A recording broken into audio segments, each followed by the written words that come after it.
Hello, good people. Welcome to our show. Hello, bad people. Welcome to our show. Hello, welcome. Today we are going to discuss more about landing pages, how you can create great landing page that will provide results, that will sell your products. I see it's a big issue when companies can have traffic but can't monetize or to get just not good conversion rate. So I'm excited to learn more about that with Tas Bober. How are you? Good. How are you? I'm so excited to be here. A big pleasure, big pleasure. Wanna learn more about that? It's important. Especially, I pay so much attention to get organic reach, to deserve traffic. We create a lot of content, but we need sales. It's not about how much traffic you can get. It's not about engagement, anything else. It's more about sales. So it's the end of any goals. Yeah. Thus, before we start, just tell more about yourself, experience, background, and anything that can help our listeners to learn more about you. Yeah. So Tas Bober, I have been in marketing and specifically digital marketing and more specifically B2B digital marketing for the last 15 years or so. And I started in, print back in the day. Social media platforms didn't even have company pages. It was a new thing. And I was working for a magazine, then NBC TV station for 6 years, and then a big insurance consulting company, and then entered into B2B SaaS shortly after for the last half of my career. And they're all totally different, but B2B in general, long sales cycles, lots of trying to attribute different channels to different sales. But in essence, it's really hard because it's not like buying pants from Old Navy, right? We are selling to people who are making big, big decisions, $50,000, contract value purchases, and that requires a lot of research and information.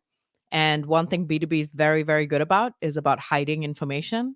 And so I want to evangelize a better way of providing the information to the customers upfront. So when they come to you for those sales, they're 80% ready. Oh, nice. Love it, love it. So it's like to warm your customers before selling anything. And yeah, Yes. yeah, I love to speak with marketers who started before digital, because these marketers know how to satisfy customers, not algorithms, how to create content for people who consume this content. And today it's tough to game the system. And if you know how to satisfy your customers, you can win their attention, you can get results, and it's very important. I want to start about collecting data. Can you tell how to get this information? Because I see it's a big issue when customers usually analyze competitors by using some tools like SEMrush, Ahrefs, I don't know, many great tools we have today. Analyze competitors, see how they get traffic, and then to do totally the same. But all companies have a strong side. All companies have their unique selling proposition. Even if two companies can sell the same product, it doesn't mean that we can convert in the same way. So tell your methods how to collect data and to learn customers.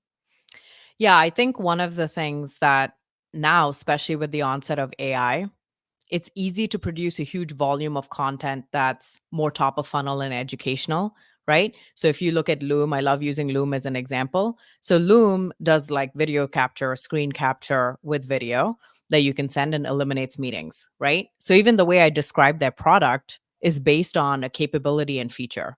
I'm not sitting here and explaining to you what screen capture is.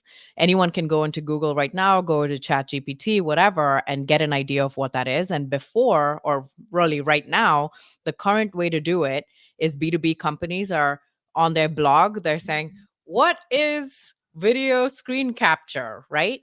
But instead, they should be talking and positioning their product.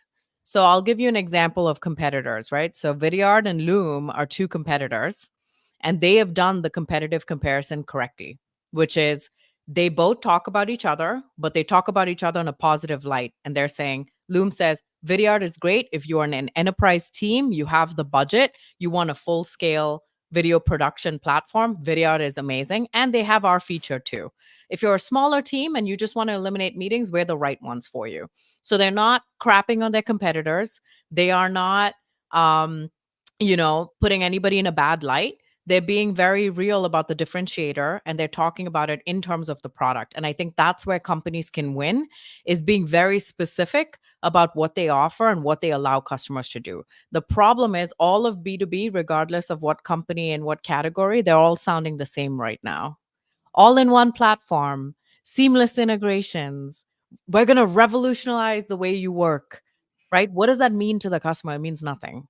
And so I think that's where we can win now, is agnostic of tools, is to say, because you can go to SEMrush, right? Vidyard and Loom can go to SEMrush and look at the keywords and say, okay, this is what we need to bid on. They both can bid on the same exact thing. They can create content for the same exact thing. But then they're going to end up in the same spot. So the way to be unique and differentiated is to actually just talk about your product. In terms of collecting data, I think we're very, very stuck on that, because pre-digital, one of the reasons I got into digital is because of the data. I'm like, wow, this is real-time stuff. It's so good.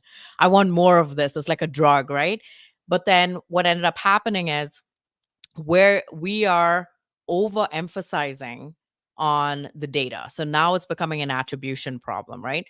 So, and we're saying this is bad data, this is good data.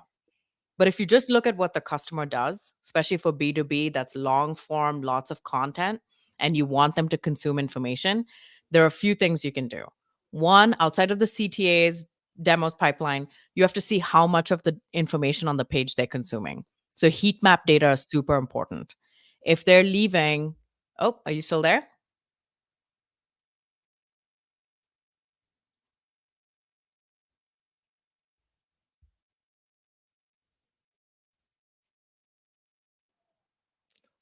I lost connection for Still a there? while, but anyway, you can continue. Yeah. Yeah, okay, perfect. I didn't know if it was you or me. I was waiting. Okay. Yeah. Um, so you wanna check how consumers and customers are consuming the information on the page. So you're gonna do that through heat map data. How much time they're spending on the page? Are they leaving before they even scroll down? Are they consuming the assets on the page? And then are you being very clear with what features and use cases that you're leveraging and showcasing? And so you're looking at how they're engaging on the page before you think about just what they're clicking on, or what are they hovering over a certain paragraph? Are they spending a little more time there? And I think that's the biggest piece, is we need to push for consumption over conversion. So when people are like, are you a CRO specialist? And I'm like, yeah, I'm a CRO specialist, but not conversion rate optimization. It's consumption rate optimization. I want them to consume the information that's on the page. Nice, nice. You mentioned about good data, bad data. Can you describe how to figure out which one is good, which one is bad? Yeah, I mean, I think it depends contextually. I think we get very, very caught up in, if we have, say, on a page, you have 5 CTAs.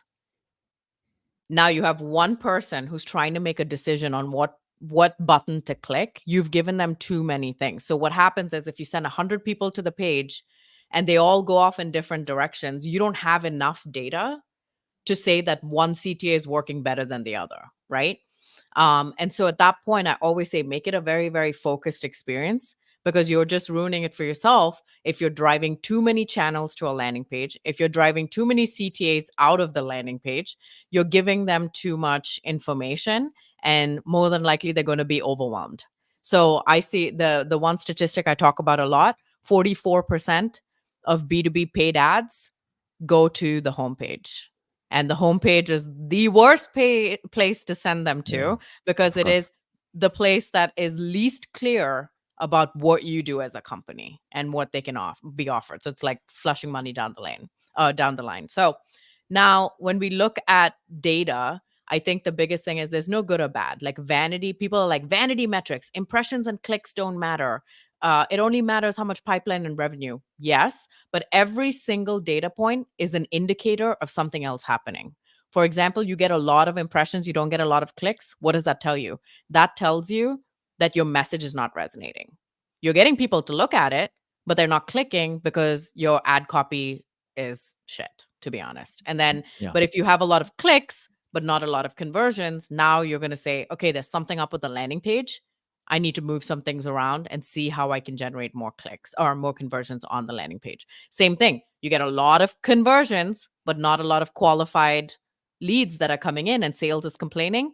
Then that's not a problem that you're going to go change the ads. Now what you're going to do is, okay, is my targeting good? Am I sending the right people to the page? So I talk about troubleshooting the funnel, and I always think back to front, reporting and reverse engineer into the ads and everything that you're running to drive people there.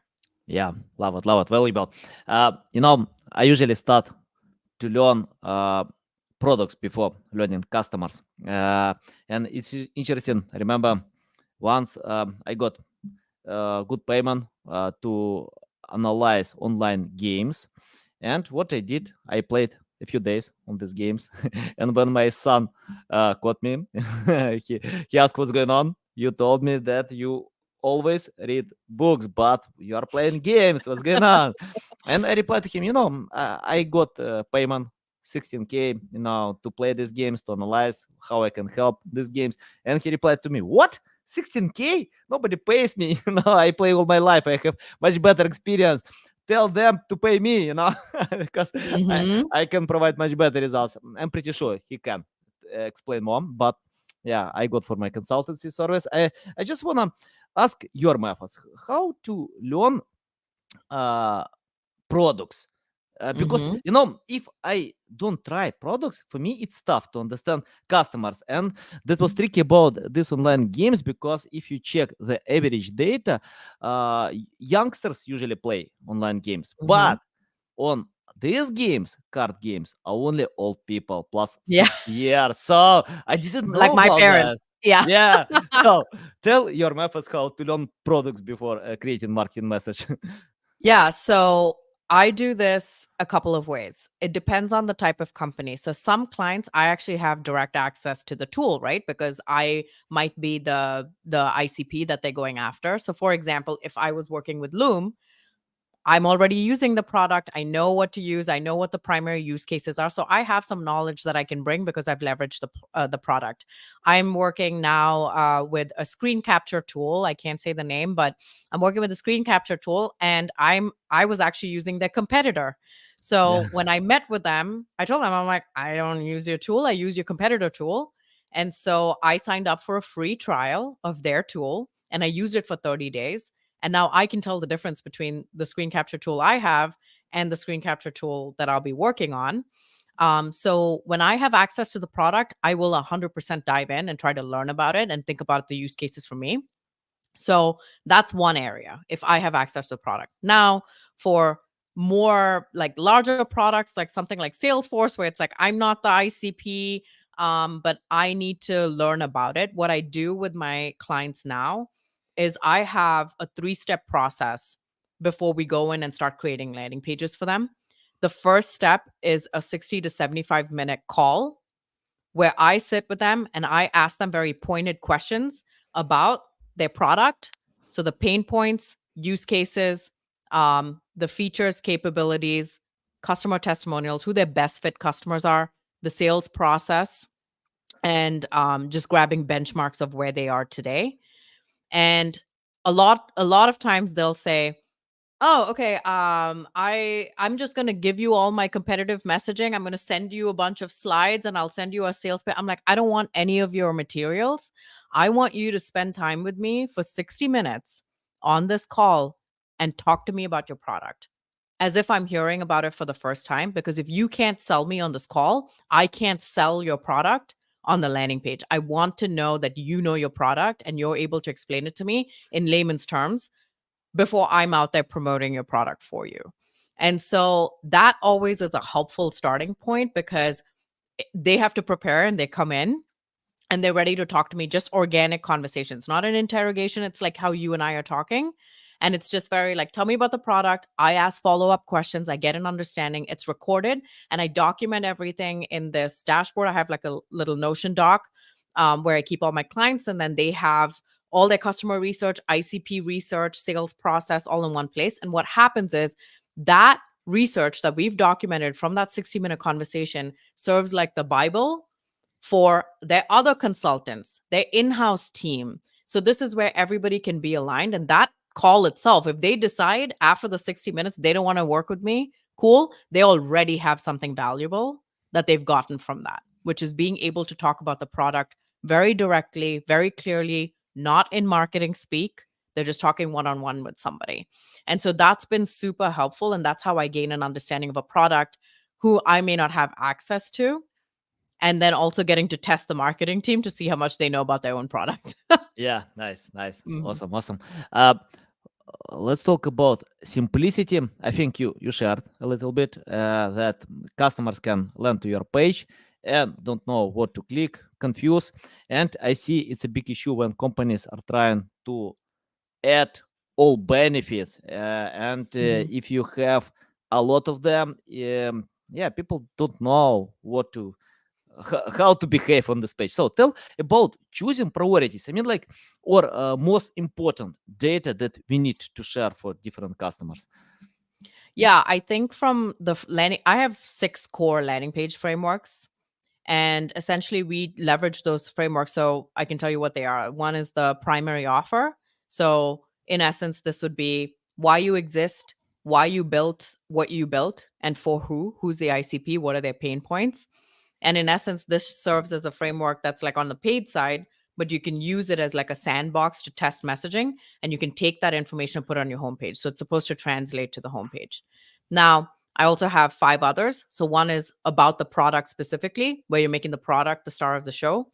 Another one is your competitive differentiation. So how do you fit against a key few competitors that you are losing deals to right now? Not everybody and their brother, just the ones you're losing deals to. The customers are researching you versus another competitor. Trust, relevant testimonials, your demo page, what they can expect if they do want to have a meeting with you. That's one thing we don't ever do, right? We submit a request. You don't know if you're ever going to hear back from the company or not, or they never leave you alone. One of the two things happen. And then pricing, if you are showcasing your pricing publicly, which you should, I have a framework for that as well. So leveraging these 5 frameworks, we basically take that, we run paid traffic to them, we see what they're responding to, and that informs the main website strategy. So that's kind of like how I've set it up. Now, in terms of clarity and simplicity, I always say you could have the nastiest looking page, okay, in all of history, but if your messaging is clear, you're going to get better conversion rates than a beautifully designed, amazing looking, visually stunning page. And that's because at the end of the day, it's who's answering the customer's questions the best. And that comes down to the copy, right? So I always talk about very, very focused experiences. Even with copy, I think we try to sound too smart. And the research has shown that people read on a 3rd to 5th grade level. So Mhm. using very, very layman's terms, speaking like as if you were talking to someone one-on-one, using active voice, being very clear about the immediate benefit, not down the not every single B2B company right now is helping you increase revenue. Like, enough. We need to talk about what the immediate benefit is. So being extremely clear there, being minimalist is going to help you more than stuffing it full of elements that don't need to be there. So I always look at it from a simplicity standpoint, but messaging is always first. And then functionality, how quickly is it loading? Is there too much going on the page? Because we have to be mindful of people with disabilities, which is 25% of people. So it's a huge group that you're isolating, making sure things are visible and making sure that they're clear. So that's kind of my framework is I over index on the messaging rather than the design. And I think that's where I'm different too from like conversion rate optimization. Wow. Yeah, I'm going to share this episode with my paid marketing department to tell them to learn because not all pages work well. So we need to Yeah. change something. And I want to ask about pre-landing pages, not landing pages, pre-landing pages when customers are not ready to buy. Hmm. So you need to convince them to give strong reason, solid reason. I don't know. And I mean, like, do you have experience to create pre-landing pages with your story to share how your products can help others decide their problems? Any insights about that? Yeah, I think the way I developed my frameworks was to make sure that it kind of answered those questions. So that primary offer framework I told you about, which is why you built the thing, why you saw this gap in the market, so we built this product to serve XYZ need. That kind of tells a story. So if you had general keywords or you had a specific use case or problem, you can direct people to that page, which essentially walks through here's the problems we saw, here are the pains of our customers, here's how we are solving it, and they're walking through that story, and then here's customers we've solved it for already. And so it's almost like that is a stage of the funnel that it captures, because right now what the misconception is that top of funnel is like white papers, ebooks, Mhm. whatever. I'm like, fine, there's a place for that, but that's not top of funnel. That doesn't do anything to educate the market about your product and the problem that you're solving. And that's why I built those frameworks, because they are kind of foundational, meaning in your paid programs, they're going to always be on. They're the engine that's always running. And then you can layer on your accessory programs on top of that, like your white papers, events, webinars, whatever other stuff that you're trying to do. But those are the core six will always be running, because if someone's looking for video screen capture tool, then you can set Loom can send them to that primary offer page and say, hey, we are a video screen capture tool. We saw that people are spending too much time on meetings. They're usually quadruple booked, right? They're agitating the pain. They're quadruple booked. You have no time to do real work. Sometimes a 5-minute like explanation turns into a 30-minute meeting. You don't have 30 minutes. So we decided to create this video screen capture tool so that you can explain in 5 minutes, um, and record, send it to your friends, send anyone on the internet can see the link, even if they don't have a Loom account. And it's great. And you get to save on average 7 meetings a week. Now you're tying that pain point to a feature, capability, benefit, all the way to the outcome. That tells a story. So you can send people to that page. But now if someone says Loom pricing, you have a pricing page to send them. Loom demo, you have a demo page to send to them. Loom versus Vidyard, you have a competitor page to send. So that's kind of how I think about when people are doing actual research for a tool that's going to solve a problem. That's the path they go through. The Yeah. issues, down to the product details, down to who are the other players in the market, what's the pricing, and when can I see more of the product? Yeah, nice, nice. Um, I'm not going to ask about chicken or egg, but I want to ask text or design first. So, from your experience, because I see different approaches, Yeah, something works for some marketers, something for others. Your approach. always messaging first. I Mhm. mean, I would take a Word document that is written succinctly. So I would say that there's a type of content design. You know how people write on LinkedIn? It's very formatted, short sentences, third to fifth grade level. So if you can't master copywriting, it doesn't matter how great, design wise anything looks. And so you can always test the design components too, but just making sure that the functionality is there, the page is loading, and after that, it's always messaging first. That should always be the components that you test before anything else, because we ran a lot of tests when I was in house at my last company. And we called it the ratchet ads. So they're the ones that were like gray, they weren't very flashy. And then we had the ones with like our report on there, and it was like blue and turquoise, and it was beautiful. But then the other one had higher conversion rates because they actually took it a little more seriously than the extremely flashy one. So those are tests that you'll find out. Another one we did was we tested a black background versus a white background, and the black background had like a 48% higher conversion rate Yeah. than a white background. So sometimes it's something very, very small and nuanced like that. But the biggest thing is you got to make sure that your messaging is clear. And so I will always be team text first. Yeah, yeah, me too. Me too. I love to write, Yeah. but and then to make design. But I know some great marketers who use different approach. That's okay if it works for Yeah. them. So I think it depends on your background. If you have design background, probably you will wanna Yep. draw this design. So yeah, I wanna ask about AI. I can't avoid this question. It's very important today to use this tool, but I see when marketers don't use this tool. I mean, like in the right way. And when I generate text with ChatGPT or any other tool, I can smell it. I can feel it.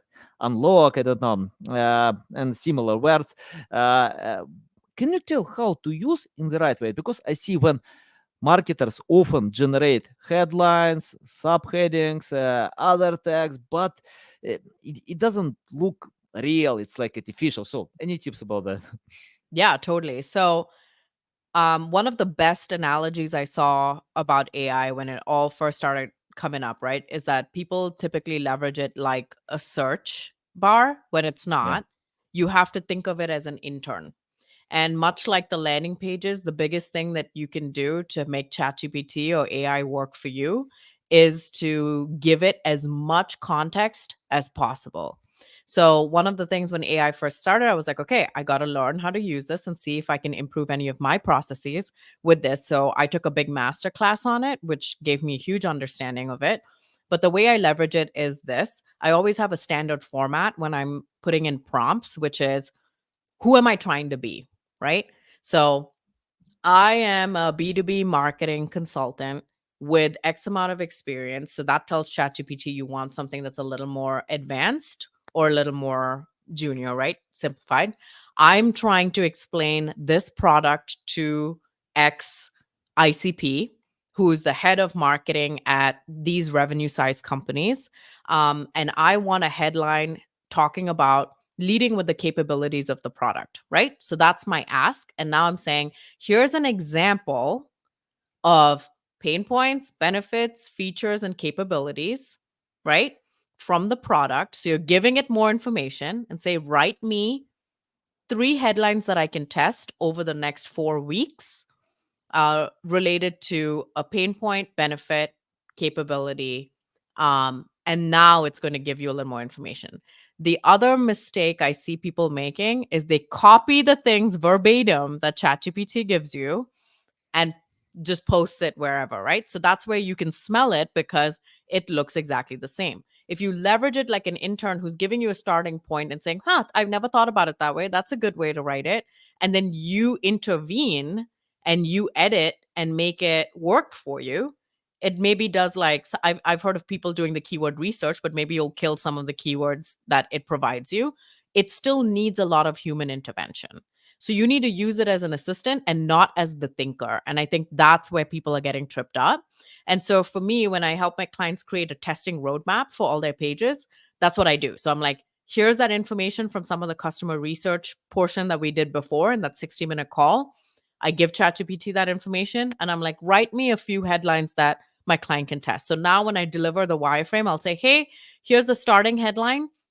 In 2 weeks, I want you to change it to this headline. We're going to see if that resonates better. 2 weeks after that, we're going to change it to this headline. So this is where it can help you with some ideas, but you're still doing some editing and you're thinking, right? You would never publish something that an intern gave you without reviewing it.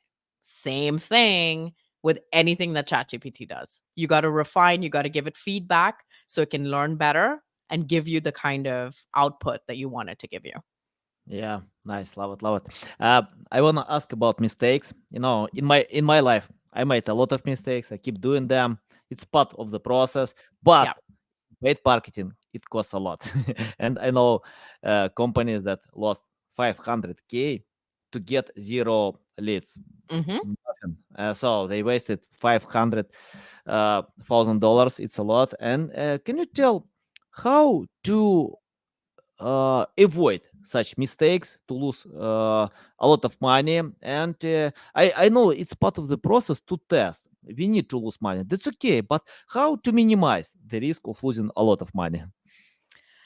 Oh, I wish I could give someone the magic answer to avoid mistakes, but honestly, the best lessons I've learned is from making mistakes. I'll tell you, one time I sent an email out very early in my career. I sent an email out. It was supposed to be an A/B test on time, and Mhm. I accidentally hit like launch instead of schedule, and so it went out And then on Monday, I had to tell my client, and then it was my client's birthday, that I had to deliver this bad news. Mm. So I'll never forget that. Clearly, it's been many years. I haven't forgotten it. But guess what? I never made that mistake again. So sometimes it you need to hit rock bottom so Yeah. that you don't make the mistake again. But if I could save people from some learnings, right? I would say the best way to learn with minimal risk is try not to do it with someone else's money. Yeah. Like, that's a big deal, right? So one of the things my partner and I we talk about a lot is we will run maybe the foundational programs for like 80% of the budget, and then 20% will dedicate towards testing or trying something. So if we want to try a different angle or a different message or whatever, we'll leverage only 20% of the budget. And this way, if something does happen, it's only impacted in a little silo and not your entire effort for that channel, right? You're not going to gamble everything all in like poker, all in every time. You're only going to do a fraction of it. So I would say for testing, do a little bit of that. But the other hand is, and one thing I wish I could go back and tell myself is try to build something of my own very early on. Because with that, you have a lot more freedom. You can make changes a lot faster. You don't have to ask for permission. You can just move quicker. And it doesn't have to be anything to do with your marketing career. If you like parenting, if you like skiing, if you like animals, whatever, just build something around your hobby or a passion. And if anything, it could be like a little side income for you. But more than anything, just learn how to distribute content quickly in a bootstrapped fashion. And it's going to work wonders for every company that you're in, because you'll always think about it that way. You'll always think about efficiency. How can I save money? What's the best effort that I can spend this on? So those are always my two things: is make a lot of mistakes building your own stuff, or Yeah. if you don't have that and you only have client work or in-house, use a small percentage of the budget allocated towards testing where you have the flexibility to fail. Yeah, nice, nice, awesome. And I have my loving question because my audience always uh, ask me about experience, how to acquire experience. I have students who are looking for ways how to learn from scratch, and I have founders, co-founders who are looking for ways how to get the basic to cooperate with great experts. Because um, I see when people understand how it works, then results are much better because experts can't decide all your problems, especially if you have bad products. Marketing can't help you. But anyway, Mhm. I want to ask this question. If you started today from scratch without any experience, knowledge, skills, it's your first day in landing page optimization. You know about paid marketing, it exists you so on Google, but you have no experience on that, how to craft, create anything. So what will you do if you started from scratch? Um, Honestly, there's a lot of paid courses and stuff out there, but the best place to learn that's more current, because there's other tools like Udemy, who has like they have courses, but again, those are all paid and gated. YouTube. Go to YouTube, look up stuff. And what I would do is, because you don't want to rely on one single source, right? I would, if for example, I was starting today and I want to learn about landing pages, I'm going to say, okay, landing page optimization or creating a landing page. And then I would look at about 4 to 5 sources of information. And then also not take things at face value. I'm like, okay, do I have enough to get started? Can I do it for free or cheap? Let me go out and do it. And like I told you, trying to build something that's your own, go put that into practice, because the only way you're going to learn is by doing. And so take that, go build something. It's very, very cheap, but I would just get opinions of 5 people and go from there, because everybody's going to have something different to say. And you're going to eventually form your own POV on what those things are. I actually did a post a while ago where I said, if I started my digital marketing career from scratch, here are the 5 or 6 things that I would do. So I would encourage you to go back and look at that post. But But that's like one of the things I said is I'm going to build something very early on. I'm going to find mentors. So, and now with social and LinkedIn, it's so much easier too. You can find experts in the field who are always putting out good insights, and people are very open and nice. They will want to help you and share information. And there are lots of free resources there. So you can learn a lot without spending a single cent. So Yeah. I would encourage you to just keep going. I couldn't agree more. I think we have everything on Google, on YouTube, in 2 channels. And for example, when I started PR, I started with mistakes. So basically, I wrote a bunch of press releases. I pitched all of them. I Mhm. failed all the time. I got zero Mhm. mentions, zero links, nothing.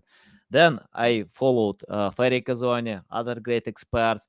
I learned on Google, on Mhm. YouTube. I spent so much time. Then we, after failing, practice, I learned the process. We Mhm. hired specialists who can write press releases. We hired specialists who can distribute them, and we got mentions on CNN, Bloomberg, Business Insider, Investing.com, big websites. And because of failing, I have no idea how to start it without failing. It's like everyone can start with best practices, generic Yeah. strategies. Then we can learn craft our results, and we counted today we can save plus $3 million a year because we can distribute all our press releases and even get much better results than if we pay to PR A PR agencies, and we did agency. it. Mhm. Yeah, we did it. We paid $6,000 for one press release. And today we can save all this money and good Mhm. money. So I encourage anyone, just learn. Then you can find great experts. You can control, you can manage because nobody can help you if you have no idea how it works. And And like I yeah, think it helps too to understand that first of all, I hate the term best practice, and I'll tell you why. Because first of all, the best practices someone just made up somewhere. Okay. Someone who didn't know made it up. It became the best practice and industry standard, and everybody followed suit. But like, look at B2B marketing today. It's boring. Everybody's got, white papers that they are gating for information, and then you download the white paper and it's crappy. It's like some garbage piece of content. And now you have a salesperson who won't leave you alone. Like, that's the process, but that's best practice. That's how companies are doing it today. And I think that it's wrong. And so, always, I have a 2% rule, which is you can speak with conviction on anything, but always assume a 2% that you could be wrong. And that helps you keep an open mind. But don't be intimidated if you're new and coming into something. All you have to look at it is I'm gathering information. I'm going to gather all the information from all these different sources. I'm going to learn as much as I can. I'm going to put it into practice. And if something doesn't look right to you and you're like, but everybody's doing this, am I just going to be the person that's doing the opposite? Yeah, do it, because you need to be the one that eventually sets the standard. The new generation of digital marketers are going to come in and set a new standard. And why not you? You know what I mean? So that's where I tell people get it, take it for what it's worth, but put it into practice and develop your own strong POV, because that's what's going to make you stand out in the market. yeah, I agree. I think best practices are good when if they connect with your strong side. So, for Mhm. example, if best practices to film videos, film. But if you love it, if you like to Yeah. write, then write. So Yeah. yeah, only about that. And I have my final question about the future. I want to ask Mhm. you, take your crystal ball and let us know what kind of future will be in digital marketing. Ooh, wow, no one's ever asked me that before. I'm not very good at predicting stuff, but let's see. Let's see. Well, obviously, it's going to be a situation where AI is going to improve a lot of our workflow. Don't be afraid, lean into it, learn as much as you can, learn to leverage how to use it, and get faster and better at what you do. But right now, we're okay. As long as you're still being the thinker and strategist, you'll be okay. That's okay.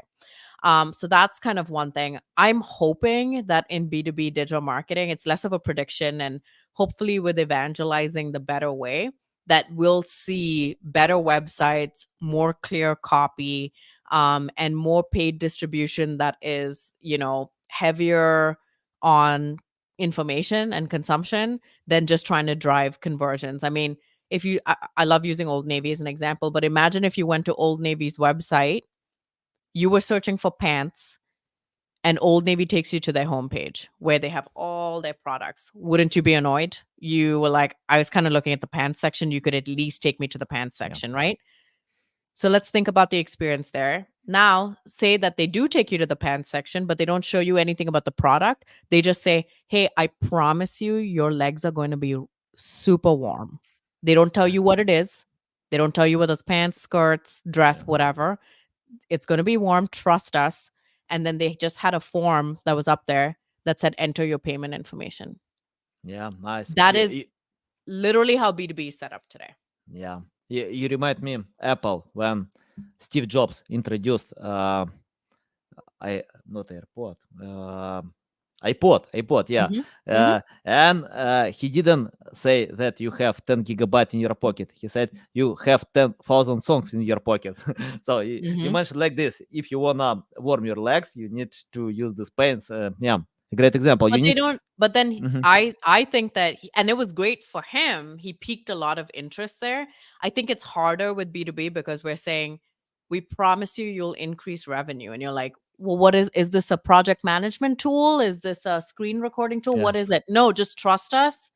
It's a platform. It's all in one. You'll never need anything again. Just trust us. Put in your information. We'll contact you for a demo. And you're like, I don't even know what you're talking about.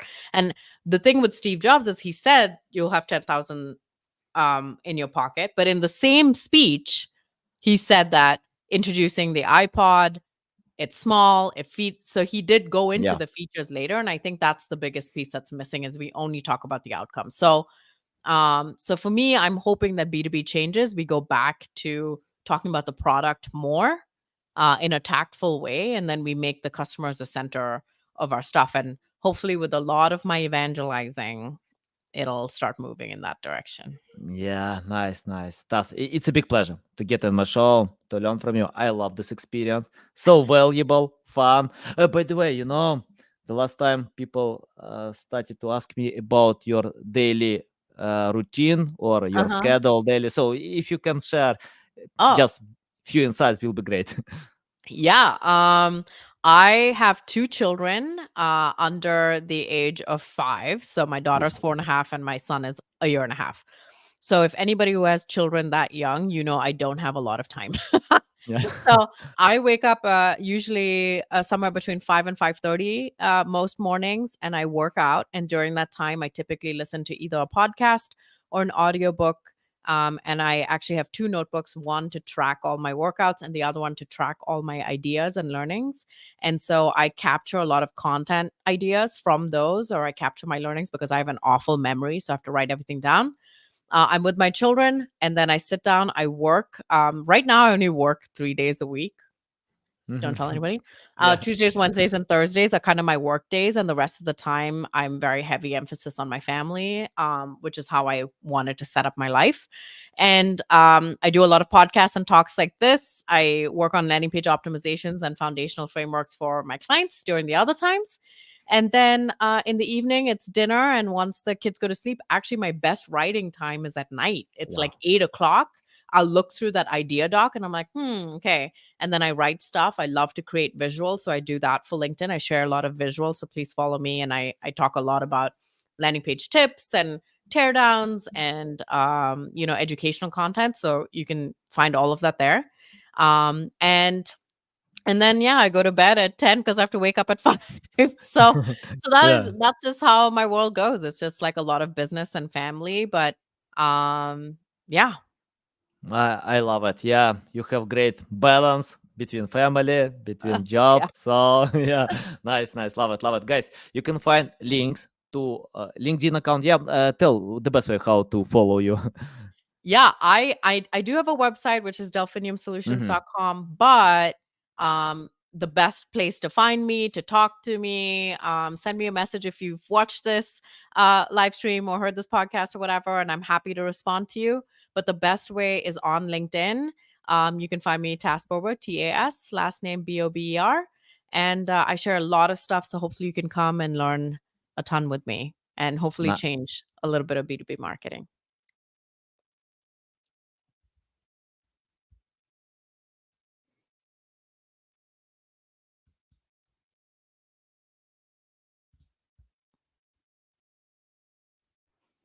Oh, and we lost Oh, connection in the end. Okay. no worries. So, yeah, guys, you can find the link to LinkedIn account, to the website in the description below. Listen us on Apple, Google, Spotify. Thanks again for your time. Love it. Thank So valuable. I'm going to follow you. I recommend to anyone to follow us on social media on LinkedIn because you can see a lot of value. Okay, guys. Love you. See you.